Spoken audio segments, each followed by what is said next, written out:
여러분 눈이 오는데 이렇게 와주셔서 정말 감사하긴 개뿔. 당연히 와야지. 안 온 사람들이 나쁜 거야, 그치? 아는 사람들. 안 온 사람들 많아. 사정이 있나 보죠. 엄청 많아. 4명이나 안 왔어. 아영이, 소영이, 은별이, 은성이. 은별이 서울 갔잖아. 어? 은별이 서울, 소영이. 아니야, 소영이 왔어. 어제 왔었어. 어제 왔었어. 어제 네가 안 왔지. 자, 어제 원래 한 점심쯤에 원어원 끝날 줄 알았어요. 원어원 짱. 뭐 원래 2시간 점심쯤에 끝날 줄 알았는데 어떻게 하다 보니까 됐어. 변명 따윈 필요 없다. 늦을 수도 있지. 맞아. 너 제주시 간 거 알았어. 아까 은성이가 통화하는 거 알고 듣고. 은성이었나? 뭐 여튼. 자, 그러면 오늘 이제 어제 했던 거에 이어서 조금 얘기를 해보고요. 그리고 다음 주 금요일에는 저거 할 거예요. 오투 문제에서 역학적 시스템 부분, 그 부분을 하도록 할 거니까. 그때까지만 풀어. 그렇죠. 다음 주 금요일까지는 꼭 다 풀어 오셔야 돼요. 자, 몇 페이지를 푸시냐 하면요. 그 몇 쪽까지인지는 조금 이따 얘기해 줄게. 네. 자, 36페이지를 한번 펴보세요. 오늘 아주 재밌는 이야기들을 마구마구 할 예정이에요. 재밌을지는 모르겠다마는. 있잖아 얘들아. 화이팅이에요. 자, 36페이지를 펴보도록 합시다. 36페이지 보면 오늘 할 거는 사실은 2가지 개념이 새로 나와요. 아마도 그대들 처음 보는 개념일 것인데, 첫 번째는 1번 운동량이라는 게 나옵니다. 운동량. 그리고 두 번째는 충격량이라는 게 나와요. 요거 2개만 잘 알면 오늘은 온 보람이 있는 것이야. 그래요. 오늘 온 보람이 있게 되는데, 자, 그럼 우선 보도록 하죠. 자, 운동량, 충격량. 이거 운동이라는 말 알아? 우리 운동이 뭐니? 그쵸? 이렇게 달리기 하고 이런 것들 운동이라 그러잖아. 어떤 물체가 이동하는 거를 운동이라고 얘기를 해요. 근데 거기에 양자가 붙었어. 그럼 밑에는 충격이라는 말은 알아. 뭘 이렇게 때린다든지 아니면 힘을 가해서 민다든지 이런 것들이 다 충격을 가하는 거잖아. 근데 그거에 양이라는 거야, 양. 둘 다 운동, 충격 둘 다 양을 얘기를 하고 싶은데, 그러면 우리 이게 뭐냐면은 운동이라고 하는 거를 말로 표현을 한다고 하면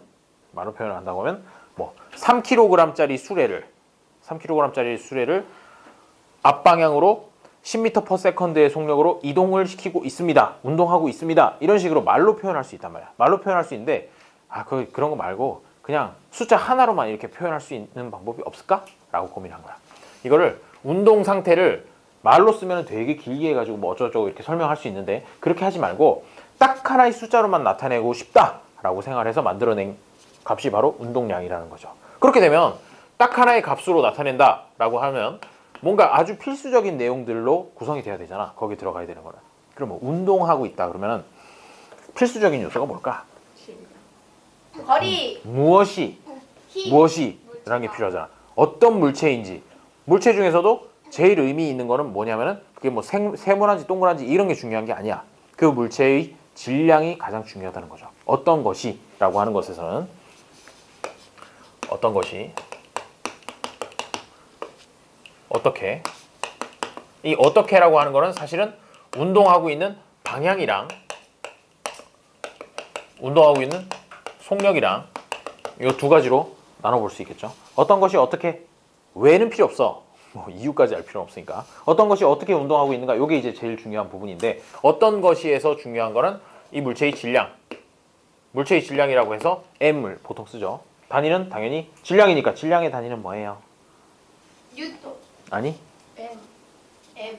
질량의 단위가 M이야? 너희 질량은 1M이냐? 뉴턴. 뭔 소리야? 그래, 킬로그램 얘기하는 거야. 질량 단위니까 킬로그램 단위 쓰겠죠.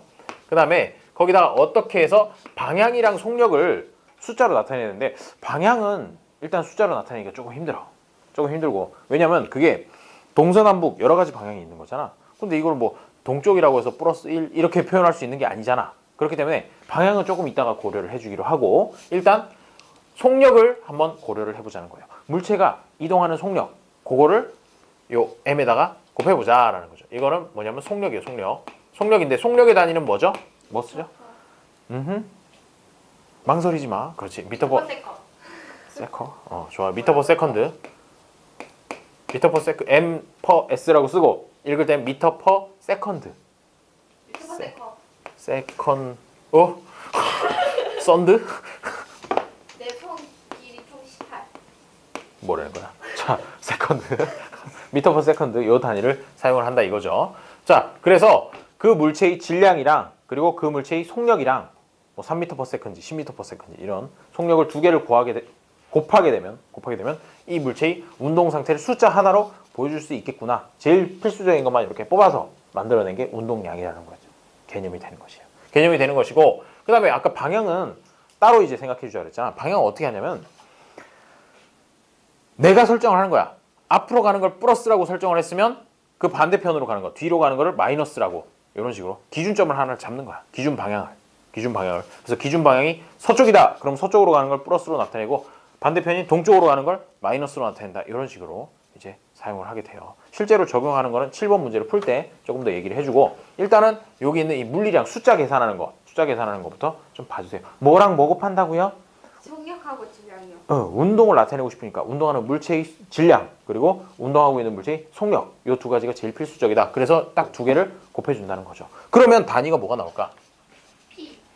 이때까지 항상 단위라 그러면 뭔가 되게 독특한 고유의 단위들을 사용했어. 킬로그램이든 미터 퍼 세크든 뉴턴이든 줄이든 뭐 이런 단위들을 막 들었었잖아. 그런데 얘는 그런 식으로 누덕누덕 만들다 보니까 따로 이렇게 뭐 하나의 이런 딱 문자 하나 써가지고 그런 단위가 없고 여기 이제 공식에서 사용했던 거 킬로그램 단위 곱하기 미터 퍼 세컨드니까 얘의 단위라고 하는 녀석은 되게 좀 누더기스럽긴 하지만은 단위 자체가 킬로그램 곱하기 미터 퍼 세컨드 이만큼이 단위야. 이게 단위야. 운동량의 단위가 되는 거죠. 하이, 얼른 들어와. 이 친구 뭔가 긴 머리를 가진 여자가 들어왔는데 귀신인가? 자, 그래서 왜 무섭나? 어유 그래요. 아영이군요. 아영 하이. 이 친구 혼자만 온 게 아닌 것 같은데 그래. 아 소영. 아유 두 명이나. 다 왔네. 아유 훌륭해요. 아유, 안 올 줄 알았네. 아유 훌륭해 친구들. 자 운동량까지 얘기를 했고요. 그 다음에 이제 충격을 가하는 거. 내가 여기다 이렇게 꽝 친다고. 꽝 치면 손 아파. 자 충격을 가하는데 이 충격을 가하는 것도 숫자 하나로 그 크기를 나타내고 보고 싶다는 것이야. 그러면 내가 가할 때 얘가 각도가 중요하냐? 사실 별로 각도는 중요하지 않아. 각도는 중요하지 않고 중요한 건 뭐냐면 내가 여기다 가하는 힘의 크기. 당연히 그건 중요하겠지. 힘의 크기는 일단 기본적으로 들어가야 될 거고 충격량은 보통 I라고 써요. 왜 I라고 쓰냐면 깜짝이야 이 친구. 자 I 충격이라고 하는 거 영어 단어로 하면 뭐가 되겠니? 충격, 효과 뭐 이런 거 영어 단어로 뭐로 표현하면 되겠어요? I로 시작하는 것 중에 impact 임팩트 충격이란 뜻이잖아. 충격, 영향, 효과. 그래서 임팩트의 앞글자를 따가지고 I라고 이렇게 충격량을 표시를 하고 중요한 게 뭐냐면 힘의 크기. 내가 얼마나 세게 거기다가 충격을 줬느냐라는 거. 힘의 크기하고 그 다음에 플러스 한 가지 더 있는데 뭐냐면 내가 이 세기의 힘으로 얼마만큼 시간 동안 여기다가 힘을 가해 주었느냐. 그 두 가지 요소가 제일 핵심적인 요소가 된다는 것이야. 그래서 힘의 크기 그리고 힘을 가해 준 시간.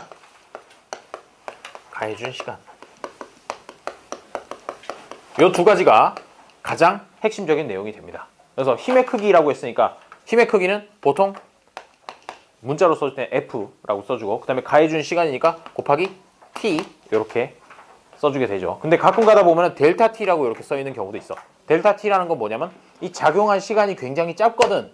짧다 보니까 그냥 일반적으로 그냥 T라고 써주기도 하고 아니면 좀 짧다라는 의미에서 델타 T라고 이렇게 써주기도 합니다. 어쨌든 요건 시간이야. 힘을 가해준 시간. 내가 여기다가 딱 눌러가지고 1초 동안 힘을 가해주느냐 10초 동안 가해주느냐 이거에 따라서 얘가 받는 충격은 달라진다고. 그래서 이 두 가지를 곱해주게 되는데 자 그러면 힘의 단위는 뭐 쓰나요? 소형?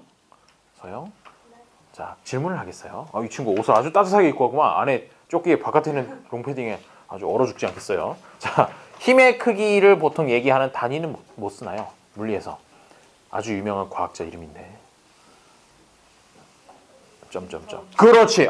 좋아요. 자 뉴턴이라는 단위를 사용합니다. 그 다음에 은성? 쉬운 거야. 시간의 단위는 뭐 쓰죠? T. 아니 시간에 나타내는 문자는 요거 T를 쓰고 단위. 시간의 단위. 질량의 단위는 킬로그램, 힘의 단위는 뉴턴. 그러면 시간의 단위는 그거요. 그거 세컨드를 쓰죠.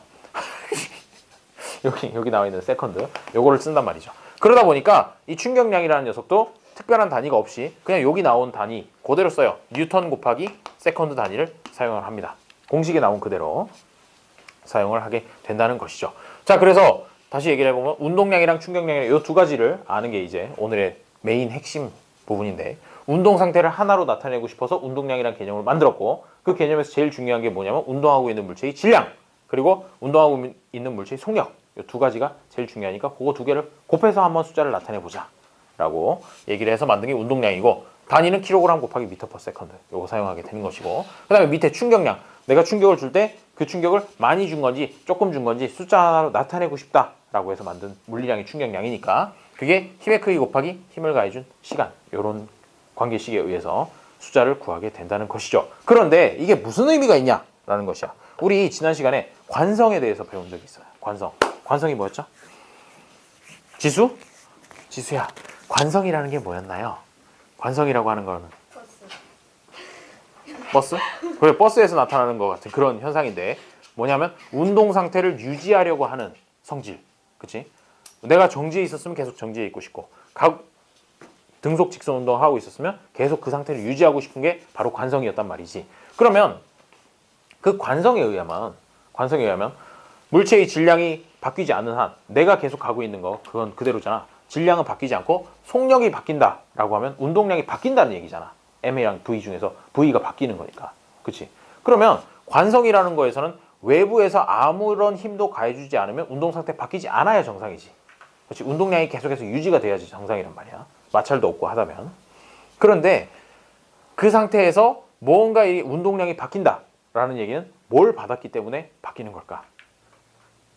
밑에 있는 충격을 받지 않는 한 운동량은 변하지 않는다. 바꿔 말하면 바로 운동량의 변화라는 건 결국 어디서부터 비롯되느냐? 변화라고 하는 건 결국 뭐랑 같냐면 충격량, 외부에서 뭔가 밀어주든 아니면 오지 못하도록 막던 충격을 가해줘야 이 물체의 속도가 바뀌어서 운동량이 변화할 수 있다는 것이야. 그래서 운동량의 변화량이 바로 충격량이다. 이런 관계식이 나오게 된다는 거죠. 그래서 원래 얘가 1kg짜리 물체가 있었다고 해보죠. 이제 예를 들어가지고 물체의 예를 들 거예요. 물체인데 1kg짜리가 있었어요. 얘가 이쪽 방향으로 이동을 하고 있었다고 칩시다. 10m/s의 속력으로 이동을 하고 있었어요. 그러면 다른 충격이 가해지지 않는 한 여기에 쫙 이렇게 수평면이 있다고 할 때 얘네가 마찰도 없어요. 마찰도 없고 1kg짜리가 10m/s로 가고 있었어요. 어디까지 갈까? 한도 끝도 없이 계속 가겠지. 그게 바로 관성의 법칙에서 얘기하는 바야. 그런데 얘가 속력이 갑자기 1kg짜리 그대로, 질량은 그대로인데 15m/s가 됐다라는 얘기는 그 사이에 무슨 일이 있었던 걸까? 여기랑 여기 사이에서 이렇게 바뀌었다고 하면, 속도가 빨라졌다라고 하면 무슨 일이 있었냐? 뒤에서 밀어줬다라는 얘기가 되는 거잖아. 뒤에서 쪽에서 밀어줬다. 더 빨리 가라고 밀어준 거야. 그러면 이게 밀어주는 거가 뭐냐면 충격량을 가해준 거지. 충격량, 힘, 어떤 크기의 힘으로 몇 초간 가해줬기 때문에 얘가 속도가 빨라졌다라고 이렇게 생각해 줄 수 있다는 것이야. 그래서 여기서 운동량을 계산한다 그러면 1 곱하기 10해서 10kg/s라는 운동량을 갖고 있었고, 여기서 똑같은 방법으로 하면 15만큼의 운동량을 갖게 되겠죠. 그 차이인 5만큼, 5kg/s만큼 kg 곱하기 m/s만큼 운동량이 늘어났는데 이게 결국 무슨 얘기냐면 충격량이 똑같다는 얘기니까 5N 곱하기 세컨드가 된다는 얘기잖아. 얘긴데, 야, 그러고 보니까 뭐 말도 안 되는 소리를 하고 계세요. 여기 단위가 딱 봐도 kg 곱하기 m/s고 뉴턴 곱하기 세컨드인데 어떻게 숫자가 똑같을 수가 있어요? 단위가 다른데. 이렇게 생각이 드나요? 아니면 이 양반이 뭔 얘기를 하는 건지 전혀 뭔 소리인지 모르겠네요. 얘가 위에 있는 건 뭐냐면 운동량의 변화량이야. 그치? 운동량의 변화량이고, 그 다음에 요게 밑에 있는 게 충격량이랑 같다라는 관계에 의해서 5N 곱하기 세컨드라고 이렇게 썼단 말이지. 그러고 나서 실제로 요 단위랑 요 단위가 같은가를 생각을 해보면 뉴턴이란 단위가 사실은 뭐랑 같은지 아니? 뉴턴이 힘이잖아.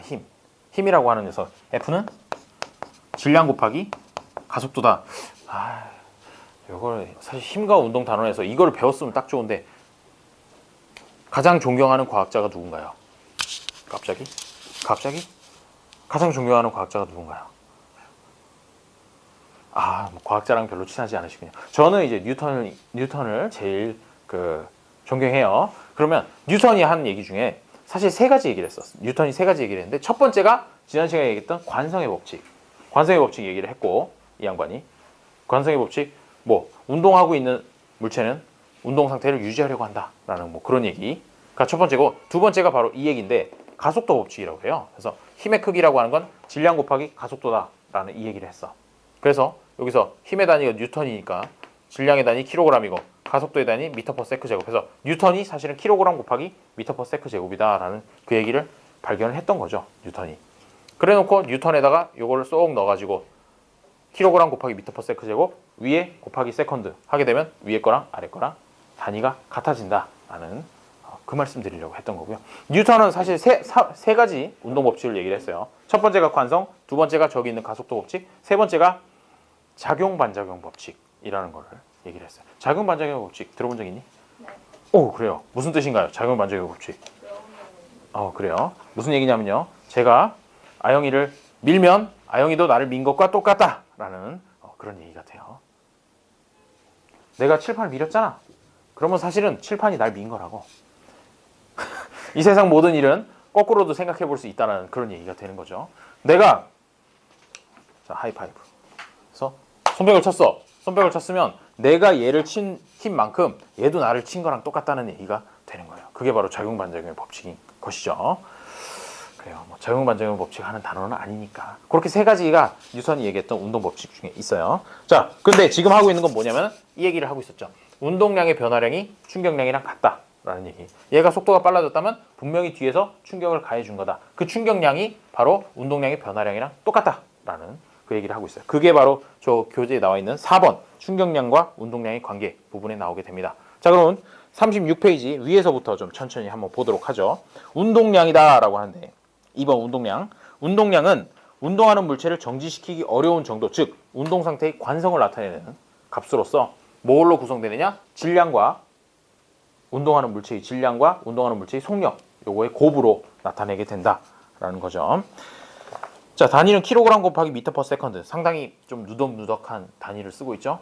그 공식 그대로 써가지고 단위를 얘기를 하고 있어요. 그다음에 방향은 이 속도의 방향과 운동량의 방향이 같다라고 얘기를 하고 있어요. 그러니까 운동하는 방향이 동쪽으로 가고 있다. 그러면 이 운동량의 방향도 동쪽으로 이렇게 표현을 할 수 있다는 얘기가 되고, 그 방향에 대해서는 7번 문제 풀 때 조금 더 설명드릴게요. 자, 특성은 질량이 클수록, 그렇겠죠? 공식을 봐도 질량이 클수록 운동량이 크다. 그리고 속도가 빠를수록 운동량이 크다라는 이런 특성을 가지고 있어요. 그래서 야구공을 던질 때 100km로 던지는 거랑 150km로 던지는 거랑 어느 게 더 운동량이 크나요? 그러면은 당연히 빠른 속도를 갖고 있는 150km로 던진 공이 운동량이 크다라고 이렇게 얘기를 해줄 수 있고, 그 다음에 야구공 150km짜리 야구공을 맞는 거하고 그 다음에 총알을 맞는 거하고 어느 게 더 운동량이 클 것 같니? 어느 게 더 충격이 클 것 같니? 라고 하면 보통은 총이요 라고 이렇게 얘기를 할 가능성이 높은데, 그거는 계산해봐야 알아 사실. 왜? 운동하는 물체의 질량 곱하기 속도 이렇게 해가지고 비교를 해봐야 정확한 값이 나올 수 있다는 거죠. 자, 총알은 질량이 작아도 속도가 빠르기 때문에 운동량이 크다라는 얘기 무슨 얘기인지 알 거고요. 그 다음에 빠르게 달리는 기차는 질량과 속도가 모두 커서 운동량이 매우 크다. 뭔가 하다마나 하는 얘기를 하고 있는 것 같은 그런 느낌이죠. 자, 그게 이제 운동량이었고요. 그 다음에 충격량이라고 하는 녀석 3번 충격량을 보면 정의는 힘을 받았을 때 느끼는 충격의 정도를 나타내는 양, 그게 이제 충격량의 정의가 되는 것이고, 관계식은 여기 보듯이 임팩트라고 하는 녀석은 가해준 힘 곱하기 힘을 가해준 시간이라고 해서 힘을 작용시킨 시간, 그 시간만 딱 곱해주면 된다는 거죠. 단위는 뉴턴 곱하기 세컨드 되고, 방향도 역시 운동량이랑 비슷하게 충격량의 방향은 힘의 방향과 같다라는 게 되고, 충격량은 그 정도로 봐주면 되고, 제일 중요한 건 4번이야. 4번에다가 이제 별표를 하나 예쁘게 달아주세요. 별표를 달아주시고, 사실 이거 얘기하려고 충격량과 운동량 얘기를 한 거예요. 자, 충격량과 운동량의 관계는 어떻게 되냐면 운동량의 변화량 아까 여기서 예를 들었던 거에서 10이라고 하는 운동량에서 15가 되는 그 차이라고 하는 거는 결국 바깥에서 가해준 충격량의 크기 5라는 거랑 같다라는 그런 관계가 있다는 거예요. 왜? 관성 때문에 가만히 있어도 운동량이 변하는 일은 없다고. 바깥에서 충격을 가해줘야 운동량이 변하는 거니까 그렇게 생각을 해주면 되겠습니다. 자, 그래서 특성은 골프공을 멀리 날아가게 하기 위해서는 공의 충격량을 크게 한다. 그래야 되겠지 뭐. 어떻게 하면 충격량을 크게 할 수 있니? 그래요. 힘을 크게 가해주거나 아니면 힘을 가해주는 시간을 길게 하거나 똑같은 힘으로 대고 있다고 하더라도 공이 배트에서 1초 이상 붙어 있는 거랑 0.5초 만에 공이 떨어져 나가는 거랑 가해주는 충격량의 크기가 다르다고. 실제로 공 한번 쳐본 적 있나요? 배팅 케이지 같은 데 들어가서? 근데 그런 데서 쳐보면은 애가 공이 틱 하고 빗 맞아가지고 날아가는 경우가 있고 아니면 완전히 중심부에 맞아가지고 공이 배트에 눌려서 찌그러졌다가 펴지는 느낌이 나는 그런 식으로 칠 때가 있어요. 두 가지를 비교하면 두 번째 게 훨씬 더 멀리 나가게 되는데 왜 그러냐면 배트하고 붙어있는 시간이 길기 때문에 똑같은 힘을 가해주더라도 시간이 더 길기 때문에 더 멀리까지 운동량이 더 크게 변하기 때문에 더 멀리까지 나갈 수가 있다는 얘기가 되는 거죠. 자, 좋습니다. 5번 물체가 받는 충격을 줄이는 방법. 자, 요거 잘 알아둬야 돼. 이거 위기탈출 넘버원 같은 데서 자주 나오는 이야기인데요. 퀴즈를 하나 내도록 하죠. 잘 맞출 수 있는지 보도록 하겠어요. 자, 무려 OX 퀴즈야. 얼마나 좋아. 반은 무조건 맞출 수 있어요. 자, 차가 2대 있습니다. 차가 2대 있는데 첫 번째 차는 굉장히 튼튼한 차예요. 굉장히 튼튼한 차라서 교통사고가 난다고 하더라도 절대 찌그러지지 않아요. 절대 찌그러지지 않고 바로 그 상태를 그 모양을 그대로 유지하는 녀석이 있어요. 굉장히 튼튼한 녀석이야. 옆에 거는 얘는 사고가 나면 엄청나게 잘 찌그러져. 바로 그냥 찌그러지는데 아주 특수 기술을 써가지고 앞부분에 아무것도 없어. 앞부분에 아무것도 없고 그냥 찌그러지기만 해. 찌그러지기만 하고 그래서 그 찌그러진 부분이 나를 덮치지는 않아. 덮치지는 않은데 어쨌든 잘 찌그러지는 차가 있어요. 첫 번째 안 찌그러지는 차, 두 번째 잘 찌그러지는 차, 두 가지가 있어요. 그런데 똑같은 속도로 달리다가 벽에 갖다가 박게 되는 거야. 100km로 달리다가 갑자기 벽에다 갖다 박아요. 그러면 어느 차에 탄 사람이 덜 다칠까? 찌그러진 차. 왜 그래요? 맞아. 맞는데 왜? 문제가 이상하다고? 아니 똑같이 100km로 달리는데 하나도 안 찌그러진 차가 있고 잘 찌그러진 차가 있어요. 어느 차에 탄 사람이 덜 다칠까라는 그런 문제예요. 찌그러진 차라고. 왜 그러냐면 100km로 달리던 차라고 하는 거에 운동량은 둘 다 똑같아. 잘 찌그러지는 차든 안 찌그러지는 차든 똑같은데 얘가 0이 돼버리는 거잖아. 벽에 부딪히는 순간. 그러면 운동량의 변화량이 곧 뭐냐면 충격량이란 말이야. 똑같은 충격량을 받아. 똑같은 임팩트를 받는데 그런데 잘 안 찌그러지는 차는 모양이 찌그러지지 않기 때문에 바로 그 순간에 모두 다 충격량으로 환산이 돼서 F값이 엄청나게 크게 나와. T가 굉장히 작기 때문에. 접촉하는 시간이 짧기 때문에. 그런데 잘 찌그러지는 차는 쫙 찌그러드는 동안의 시간이 그만큼 더 많이 걸리잖아. 안 찌그러지는 차에 비해서. 따라서 이 F값이 확 떨어지는 것이야. 예를 들어서 안 찌그러지는 녀석이 1초 만에 충돌한다. 그러면 찌그러진 녀석 그보다 훨씬 긴 3초나 4초 정도 걸린다는 얘기죠. 그렇게 해서 받는 힘의 크기가 3분의 1, 4분의 1로 줄어버린다는 얘기야. 그래서 아무래도 덜 다치게 된다는 거죠.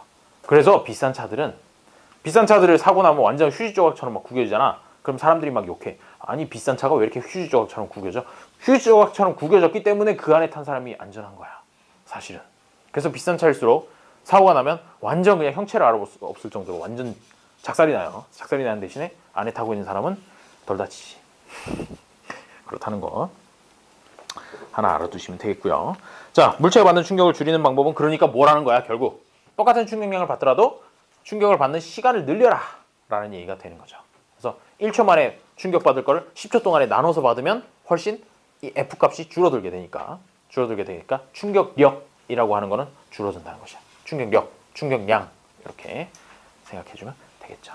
자, 그래서 보면 같은 높이에서 떨어뜨린 달걀 비교. 첫 번째, 딱딱한 접시 위에 떨어진 달걀은 깨지고 푹신한 방석에 떨어진 달걀은 깨지지 않는다라고 하는데 이게 바로 방금 얘기한 그 원리야. 딱딱한 녀석에 떨어지면 접촉하는 시간이 워낙 짧기 때문에 힘을 크게 받아서 깨지고 푹신한 방석은 떨어져서 쭉 내려가는 데까지 시간이 꽤나 걸리기 때문에 힘을 나눠서 받아서 충격력 자체는 작게 되는 거죠. 그게 바로 옆에 있는 그래프로 나타나게 됩니다. 오른쪽 축은 힘이 작용하는 시간, 위로 올라가는 축은 힘이라고 표현이 되어 있죠. 그것들이 충격량 I1이랑 I2가 면적이 같다고 하더라도 요게 제일 끝에 쪽에 올라가는 힘 자체가 큰 녀석은 충격을 많이 받아서 깨지고 요 힘을 최대로 올라가는 부분이 낮은 경우에는 안 깨진다. 뭐 그런 얘기를 하는 거죠. 자, 그래서 뭐 충격량, 충돌 시간, 충격력 이렇게 세 가지 얘기가 나오는데 충격량이라고 하는 거는 말 그대로 속도가 얼마만큼 변하느냐 그거에 따라서 충격량이라는 이 숫자는 결정이 되는 것이고 그 다음에 충돌 시간이라는 건 접시에 충돌하면은 충돌 시간이 짧은 거고 방석 같은 데 떨어지면 천천히 충돌하는 거기 때문에 충돌 시간이 길게 나온다는 거죠. 그럼 I가 똑같은 상황에서 T가 길면 길수록 F값은 줄어들게 되겠죠. 이 F값이 바로 거기 나오는 충격력이 되는 것이에요. 자, 그래서 일상생활에서의 충돌과 안전장치라 그러면 자동차에 장착된 에어백이 어디에 장착되는지 아나요? 운전석 기준으로. 핸들에 클락션 누르면 빵빵 가는 거 있잖아. 그게 안에 들어있어. 거기 안에 들어있어서 얘가 센서가 감지하면 엄청나게 짧은 순간에 팍 부풀어 오르죠. 팍 부풀어 오르는데 그게 풍선처럼 진짜로 한 방에 부풀어 오르고 그 상태 그대로 있는 게 아니라 한 번 탁 부풀어 오르고 그 다음에 바람이 쭉 빠져. 그러니까 그 바람이 들어가는 거 원리 자체가 그 안에 이제 화학 반응이 일어나면 기체가 발생하는 그런 물질이 들어있어요. 그래가지고 순식간에 아주 짧은 순간에 기체가 확 발생하면서 빵 하고 부풀어 오르는 거지. 부풀어 오르는데 그게 완전 밀폐된 녀석은 아니야. 밀폐된 녀석이면 부풀어 오르는 상태로 계속 있으면 더 다칠 수 있거든. 그래서 처음에 한번 확 부풀어 올랐다가 천천히 바람이 쭉 빠져요. 그래서 보통 사고 나서 이렇게 문을 열어보면 이제 에어백이 쭉 쳐져 있는 그런 형태로 볼 수 있게 되는 거예요. 에어백이 구멍 나서가 아니야. 원래부터 구멍이 나 있는 거야. 원래부터 구멍이 나 있고 처음에 한 번만 빵 부풀었다가 천천히 바람이 빠져요. 자, 그래서 에어백을 쓰는 이유가 뭐냐면 내가 그냥 가가지고 핸들에다가 갖다가 박는 것보다는 에어백에 들어와서 조금 더 긴 시간 동안에 걸쳐가지고 핸들까지 부딪히는 게 낫다 이거지. 그래서 충돌 시간을 늘려주는 거예요. T 값을 늘려줘서 F를 좀 줄여보자 라는 그런 의미로 에어백을 사용하게 되는 겁니다. 자동차가 충돌할 때 충격을 받는 시간을 길게 함으로써 운전자에게 가해지는 힘을 작게 하여 피해를 덜 준다라는 게 에어백의 컨셉이고요. 그 다음에 안전모라는 거 써본 적 있는 사람 아무도 없냐? 뭐 견학 같은 거 가도 이렇게 써보게 되는데 이렇게 철모는 아니고 조금 있다가 모자를 이용해서 좀 그 구조가 어떻게 된 건지 설명을 드리도록 할게요. 자, 그것도 마찬가지야. 뭐 위에서 떨어지잖아? 떨어지면은 탕 받고 그 충격을 그대로 이렇게 다 흡수하는 게 아니라 탕 받으면서 머리가 이렇게 쭉 눌려요. 눌리는데 그 안에 사실은 이렇게 띠만 머리에 닿아 있는 거야. 띠만 머리에 닿아 있는 거고 띠하고 모자하고 사이에 공간이 조금 있어.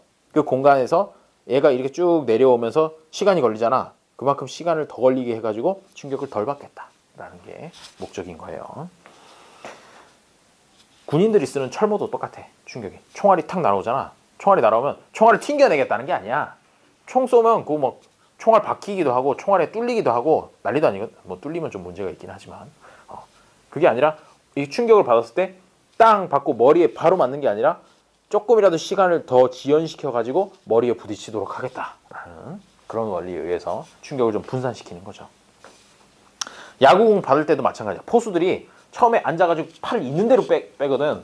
절대로 이러고 기다리지 않아요. 이렇게 기다리다가 죽을 수도 있어요. 죽을 수도 있기 때문에 최대한 팔을 뻗어가지고 기다려. 투수가 공을 던지게. 그래서 공이 날아오면 자기 몸쪽으로 끌어당기면서 잡는다고. 툭 이렇게. 반대로 손을 뻗으면서 공을 잡는다. 손 뼈가 작살이 나요. 손바닥이 아주 그냥 난리가 나겠지. 그런 것들도 다 접촉 시간을 길게 해가지고 충격력을 좀 줄여보자라는 그런 컨셉인 거죠. 권투 선수 글러브도 마찬가지. 그냥 주먹질을 하면 몇 대 못 때리고 금방 게임이 끝나요. 그러니까 보는 사람들이 재미가 없잖아 그러면. 그래서 조금이라도 더 오래 싸우라고 글러브를 끼우는 거예요. 이게 되게 좀 잔인하다. 그냥 맨주먹으로 싸우면 몇 방 안 싸워도 금방 승부가 나거든. 근데 그렇게 하면 구경하러 온, 돈 많이 내고 구경하러 온 사람들이 구경할 게 없으니까 글러브를 끼우고 조금이라도 더 싸워라. 더 많이 맞아라. 뭐 이런 식으로 해가지고 경기를 길게 끌고 가죠.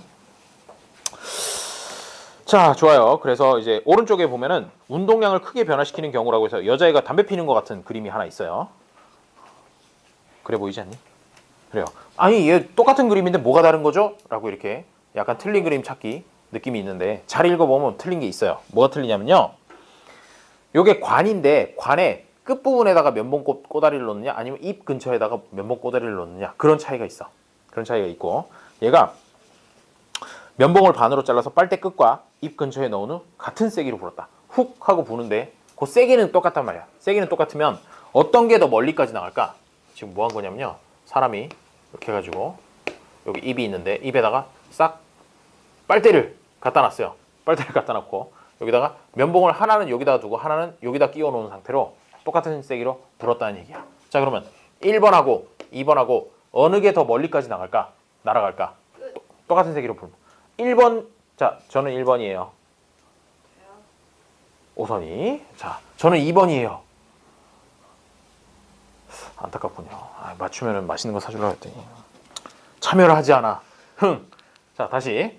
자 1번처럼 놓고 훅 부는 게 더 멀리 나갈 것 같아요. 아니면 지금 이게 뭐냐면 빨대에다가 면봉 쪼가리를 1번 위치 그리고 2번 위치에다 각각 넣고 똑같은 세기로 분대. 훅 하고 분다 이거야. 훅 하고 불면 면봉 꼬다리가 슉 날아가겠지. 날아가다 땅에 떨어질 텐데 어느 게 더 멀리까지 날아갈까? 라는 것이야. 2번. 1번. 오선 1번. 지수. 아니요. 선택의 시간이야. 1번인가 2번인가? 1번이 멀리 있는 거예요. 그렇지. 1번이 그 빨대 끝부분에 딱 놓고 부는 거고 1번. 2번은 입 근처에다 놓고 부는 거고. 나 1번. 에이, 자 1번 손. 저요. 1번 너는 뭐 좋아요? 자 2번. 아이 됐어 안 해. 아이. 에이 그거 뭐 되게 뭐라 그러네. 자 답은 2번이에요. 답은 2번인데 쌤 떨어졌어요. 아유. 빨대 길이를 길게 아니 충전 시간이 길어요. 이게 뭐냐면은 얘가 부는 힘은 똑같다고. 이번에는 F가 똑같아요. F가 똑같은데 여기 있으면은 불자마자 요 빨대를 지나가지고 힘을 더 이상 못 받지. 그러니까 힘을 받는 시간이 짧은 거야. 1번에 있는 경우에는 훅 불었을 때. 근데 2번에 있으면은 얘가 이 빨대를 지나가는 동안 계속 똑같은 힘을 받는다고. 힘을 받기 때문에 F가 고정되어 있는 상황에서 T가 1번에 비해서 2번이 길다 이거지. 그렇게 되면 충격량의 크기가 2번이 더 큰 거잖아. 충격량의 크기가 더 크다는 얘기는 여기서 끝에서 나갈 때 속도가 더 빠르다는 얘기가 되는 거죠. 운동량으로 고스란히 바뀔 거니까. 그래서 빨대를 길게 하면 길게 할수록 더 세게 불 수 있다는 것이야. 더 세게 날릴 수 있다는 거야. 그래서 정글의 법칙 같은 데 보면 물론 정글의 법칙 다 짜고 친다는 얘기가 있긴 하지만 거기 이제 뭐 원시 부족이라 그러면서 뭐 자기 사냥 나가자 그러면서 대롱 챙기잖아. 이렇게 훅 불어서 쏘는 거 챙길 때 보면 길이가 짧냐 기냐. 요만한 거 길고 가져가냐 아니면 이따만한 거 가져가냐. 이따만한 거 가져가지. 그 자기 키랑 거의 비슷한 거. 그거보다 더 길면 돌아다니기 힘드니까. 그거를 걔네들도 다 만들어 보고 하는 거야. 만들어 보고 짧게 하니까 너무 잘 안 날아간다 이거지. 길게 하니까 잘 날아가더라. 세게 날아가더라. 이거를 알고 그렇게 만든 거죠. 어떻게? 얘가 지나가는 동안 계속해서 그 힘을 받기 때문에 그런 현상이 나타나게 되는 겁니다. 그래서 탱크 같은 것들 포가 자꾸 이렇게 커지잖아. 포가 커지고 그 다음에 강력하게 날려보내고 싶을수록 포신이 길어져. 포신이 길어지고 권총이랑 소총이 있어요. 권총은 요만하죠. 권총은 끽해봐야 요만한데 소총은 이만하단 말이야. 기본적으로. 소총이 뭔지 아나요? 그래요. 군인들이 그냥 들고 이렇게 맨날 뛰어댕기는 이렇게 어깨에다 걸고 이렇게 뛰어댕기는 그런 총인데 그 총은 보통 1m 정도는 돼. 그래가지고 이렇게 해가지고 견착해가지고 쏘는 그런 거거든. 그러면 똑같은 탄환을 사용한다고 했을 때 권총이랑 소총이랑 어떤 게 더 총알 속도가 빠를까? 당연히 소총이죠. 똑같은 원리예요. 똑같은 원리. 왜? 그 총신을 지나가는 동안 계속 똑같은 힘을 받기 때문에 총신이 길어지면 길어질수록 거기서부터 나가는 속도가 더 빠르다는 얘기야. 짧은 것보다 긴 총이 더 세요. 그래서 영화 같은 데 보면은 권총을 가지고 막 주인공이 막 몸을 날리면서 열심히 싸우고 막 총 빵빵빵빵빵 쏘면서 근데 그 총알들이 보통 팅팅팅팅 막 튕겨나가지. 튕겨나갔는데 그 벽들이 가만히 있어. 권총으로 쏜 총은. 그런데 갑자기 주인공이 새로운 무기를 획득해요. 막 돌아다니다가 이따만한 장총을 이제 획득을 하는 거지. 획득을 하고 나서 이제 갑자기 무슨 람보 모드가 돼가지고 나가가지고 빵 쏘면서 막 나가잖아. 그때는 어떻게 돼? 빗나가도 막 벽들이 막 팍 난리 나잖아. 권총하고 다르게. 권총은 그냥 사람 이렇게 쏘다가 장총 들면 막 갑자기 뭐 무슨 뭐 지가 무슨 뭐 불사신이 된 듯 그렇게 막 하면서 나가고 게다가 총알 같은 것들도 빗나가는 총알들도 그냥 팅팅 튀어나가게 뻥뻥 막 난리가 나잖아. 그게 총신이 길어서 그렇게 된다는 얘기예요. 물론 총알이 굵어서 그럴 수도 있지만 막 그냥 그래요. 그냥 영화를 한 편 본 것 같은 그런 느낌으로다가 한번 얘기해봤어요. 자, 그러면 그 정도로 해가지고 7번부터 있는 문제를 좀 보도록 하죠. 그림과 같이 질량 1kg의 물체가 속도 5m/s로 벽에 충돌한 후 3m/s의 속력으로 튕겨 나왔다. 튕겨 나왔대요. 자, 이 상황을 좀 그림과 함께 보면 이 문제 좋은 문제예요. 좋은 문제인데 공식까지 지워버렸네. 공식을 지울 생각 없었는데. 자, 지금 상황이 뭐냐면요. 땅이 있었어요. 그리고 여기 벽이 있어요. 벽. 근데 여기 질량 1kg짜리 물체가 오른쪽으로 5m/s의 속력으로 가고 있었던 것이야. 그러면 이 물체가 지금 이동하고 있으니까 운동량을 가지고 있었겠죠. 운동량을 계산해 보면 어떻게 계산할 수 있다는 건가요? 우선 여기서 이 상황에서 운동량을 계산해 보면 뭐 곱하기 뭐? 운동하는 물체의 질량 곱하기 속도. 그래서 1 곱하기 5 해서 5kg m/s라는 운동량을 가지고 있었을 것이야. 그런데 얘가 쭉 가다가 어떻게 됐대? 벽에다 팅 부딪히고 반대쪽으로 튕겨나왔다 이거지. 반대쪽으로 튕겨나서 잠시 후에 보니까 여기에 공이 가 있는데 1kg 질량은 똑같겠죠? 질량은 똑같은데 방향이 반대가 됐어. 그리고 속력은 3m/s로 반대 방향으로 가고 있다는 거죠. 그렇게 되면 이때 가지고 있는 운동량이라고 하는 것, 그걸 어떻게 나타낼 거냐라는 거야. 그냥 1kg 곱하기 3m/s 하면 땡이냐? 그게 아니라는 거죠. 일단 숫자는 맞아. 1 곱하기 3 해가지고 3이 되는데 다만 방향이 문제야. 방향이 문제인 게 아까는 오른쪽으로 가는 거를 플러스라고 표현했었으니까 방향이 반대로 왼쪽으로 간다? 그러면은 이거는 그냥 3이 아니라 마이너스 3kg m/s 이렇게 나타내 줘야 된다는 것이야. 실제 숫자는 그냥 1 곱하기 5, 1 곱하기 3 해가지고 나오는 게 맞아. 5고 3이 맞는데 다만 방향을 고려하다 보니까 오른쪽 방향을 플러스라고 표현하면 왼쪽 방향은 마이너스라고 표현해줘야 돼서 마이너스 3이 되는 거고, 만약에 오른쪽으로 마이너스라고 표현한다 그러면 애초에 마이너스 5kg 곱하기 m/s였다가 왼쪽으로 가니까 이제 플러스 3으로 바뀌었다라고 이렇게 얘기를 해주면 된다는 얘기예요. 근데 문제에서 묻는 건 뭐니? 충돌 전후의 물체의 운동량의 변화량은 얼마인가? 라고 얘기를 했잖아. 자, 그럼 윤석. 자, 처음에는 5kg m/s였는데 나중에는 마이너스 3이 됐대요. 변화량은 얼마예요? 2 같은 소리 하고 있죠. 자, 5에서 마이너스 3이 됐는데 어떻게 2가 될 수 있나요? 마이너스 8. 8. 그냥 8이라고 해주면 안 되겠니? 5에서부터 마이너스 3이 되려면 변화량은 8만큼 감소했다. 뭐 이게 부호가 서로 다른 거였다면 8만큼 증가했다. 어쨌든 변화량은 얼마? 8kg m/s가 된다는 거죠. 변화량은 요거 두 개의 차이니까 8이라고 써주면 이게 첫 번째 문제의 답이 되는 것이에요. 그래서 첫 번째 문제의 답을 잘못 생각해가지고 그냥 계산해서 5고 3이야? 그러면 이만큼 변했네 라고 써주면 안 된다는 얘기야. 방향까지 고려를 해줘야 된다는 얘기가 되겠습니다. 자, 그럼 두 번째 거. 벽과 충돌하는 전체 시간이 2초라면, 자, 요만큼 운동량이 변화하는데 걸리는 시간이 2초였대요. 는 힘 곱하기 2초. 요 부분이 뭐니? 충격량이지. 충격량 구하는 공식을 쓴 거야. F 곱하기 델타 T 해가지고 F 곱하기 델타 T라는 녀석 써가지고 쓴 건데, 요 운동량의 변화량이랑 충격량이랑 같다라고 식을 세운 거지. 식을 세운 거고, 그랬을 때 여기가 2초였으면 그러면 가해준 평균적인 힘은 몇 뉴턴이겠느냐? 요걸 물어본 게 두 번째 문제인 것이야. 자, 그러면 여기에 숫자가 8이 보이죠? 그리고 여기 2가 보이네요. 2랑 뭐랑 곱해가지고 8이 되도록 하는 그 값을 구해라 라는 얘기니까 요거는 4뉴턴이에요 라고 얘기를 해주면 된다는 거죠. 오케이? 얘는 결국 운동량의 변화량이 8인데 이 운동량의 변화량이 충격량이니까 충격량은 어떻게 구성되냐? 4뉴턴의 힘을 2초 동안 받았다. 그래서 충격량이 8이에요 라고 이렇게 얘기를 하게 된다는 거죠. 그래서 7번 문제를 첫 번째 거는 8kg m/s 써야 되고 두 번째 거는 4뉴턴이라고 이렇게 써야 된다는 것이죠. 아르간? 이게 이제 기본적으로 공식을 활용하는 방법을 아는가 물어보는 그런 문제가 되는 거죠. 자, 다음 8번. 면봉을 반으로 잘라서, 면봉 왜 이렇게 좋아하냐? 면봉을 반으로 잘라서 빨대의 끝에 놓고 불었대요.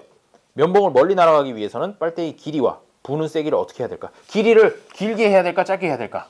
길게 해야 되겠죠. 왜? 길게 해야지 이 가해주는 시간이 길어지기 때문에 조금이라도 더 세게 날아가게 돼요. 더 멀리. 자, 다음에 그러면 부는 세기는 훅 부는 게 좋을까? 훅 부는 게 좋을까? 할 수 있는 한 최대한 세게 불어야 멀리 나가게 됩니다. 근데 이건 약간 상식적인 얘기긴 해. 그렇죠? 그 다음에 2번 장총은 권총보다 멀리 날아가서 목표물을 맞출 수 있다. 에이, 멀리만 날아가겠어요? 엄청 세게 날아가죠. 사람이 맞으면 거의 뭐 고기 조각이 돼요. 장총 맞으면. 자, 이 이유는 뭘까요? 길어서. 그냥 길어서 그러면 왠지 좀 이상하잖아. 뭐 길어서긴 한데 길면은 충격력을 받는 시간이 길어지기 때문에 충격량이 커진다 라는 그런 얘기가 들어가야 되는 것이야. 네? 다시 얘기해 줄까? 충격력을 받는 시간이 길어져서 쓸게요. 자, 거기다 이렇게 써주면 좋아요. 충격력을 받는 시간이 길어져서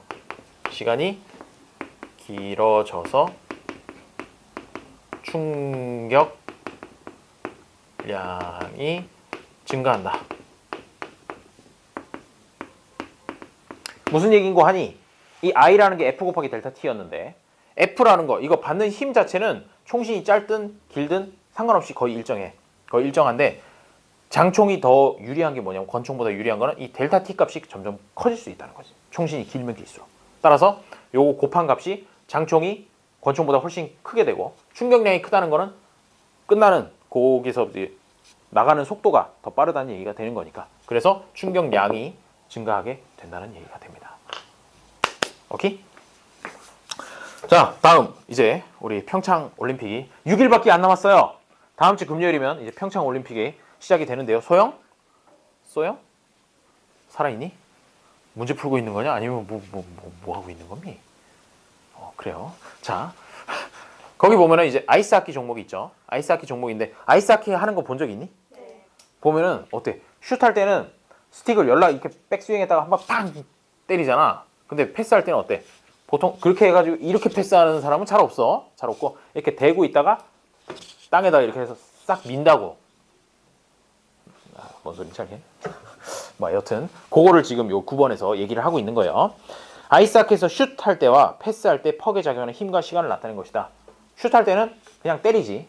세게 뒤로 했다가 한 방에 짧은 시간 동안에 큰 충격량을 주기 위해서 센 힘을 가해주고 패스할 때는 어떻게 하냐면 그거보다는 훨씬 약한 힘이긴 하지만 더 이렇게 세게 길게 이렇게 밀어줘. 퍽을.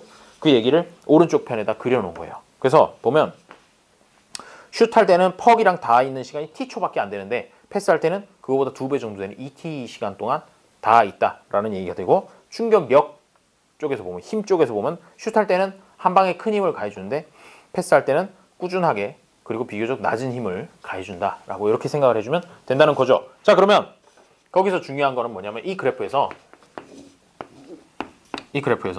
요 과연 아래쪽에 있는 면적이라고 하는 거는 뭐냐라는 것이야. 자, 이 축이 x축이 뭐냐면요. 힘을 가해준 시간. 그리고 y축이 힘의 크기죠. 자, 여기 밑에 있는 요 면적이 뭘 나타내는 걸까? 라는 건데 얘가 그래프의 축이 힘이랑 시간이면 아래쪽에 있는 면적이라고 하는 건 요거 두 개를 곱한 거야. 힘 곱하기 시간을 나타내 준 거라고. 요 면적은. 그래? 그럼 힘 곱하기 시간이 어디서 많이 본 것 같은데? 힘 곱하기 시간이 뭐였냐면요. 이게 충격량이라는 겁니다.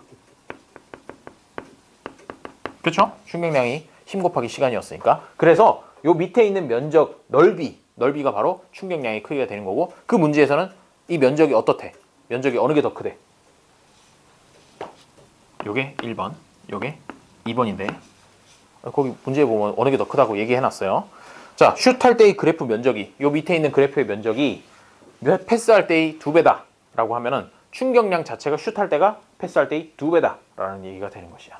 오케이? 그거를 이제 문제에 줬다라고 생각하고 자, 퍽에 작용한 충격량은 슛할 때가 패스할 때의 2배이다. 그러면 맞는 얘기가 되죠. 방금 얘기했던 거 2배이다. 맞는 얘기가 되고 니은에 퍽에 작용한 평균 힘의 크기는 요 평균 힘의 크기 최고점하고 최저점 사이에 있는 평균적인 크기 그 다음에 여기도 마찬가지로 평균적인 크기를 구했다고 할 때 차이가 어떻게 되느냐라는 얘기예요. 이거는 이렇게 생각해 줄 수가 있어요. 여기서 받는 충격량을 EI라고 하고 여기서는 그거의 절반이니까 I라고 한번 해보도록 하자고요. 슛할 때는 충격량이 EI를 받았고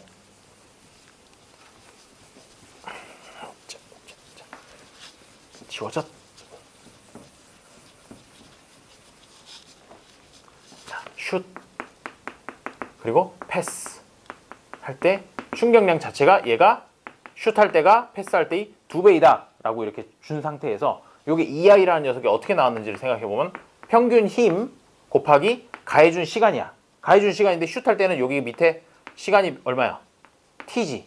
T고 여기는 ET까지 이렇게 가해주고 있죠. 거기 보면 T하고 ET라고 나와 있어요. 그래서 슛할 때는 네모 곱하기 T 해가지고 나왔던 것이고 얘는 네모 곱하기 ET라고 했던 것이죠. 그러고 나서 이제 네모를 채워보려고 보니까 얘가 EI가 T 동안 가해가지고 하려면 EF만큼 가해줬어야 될 거예요.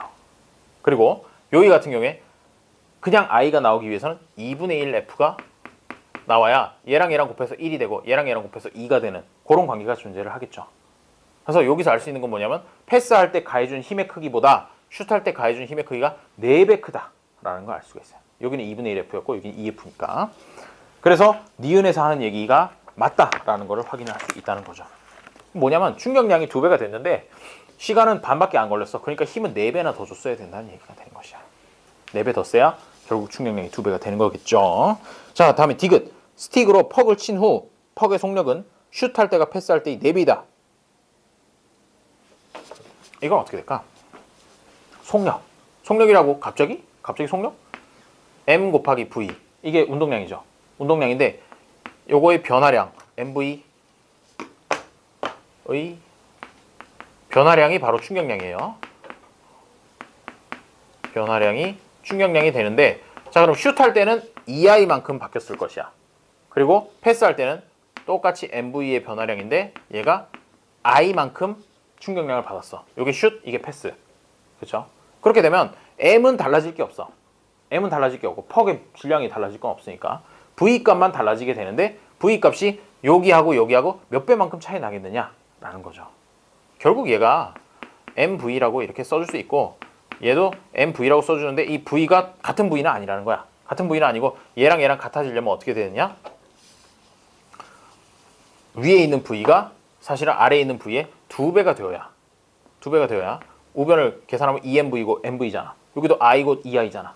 이게 성립하게 된다는 것이에요. 그래서 결국 뭐냐면 슛을 할 때 그 퍽의 속도랑 패스를 할 때의 속도가 슛을 할 때가 패스할 때보다 2배 더 빠르다라는 그런 결론이 나온다는 거죠.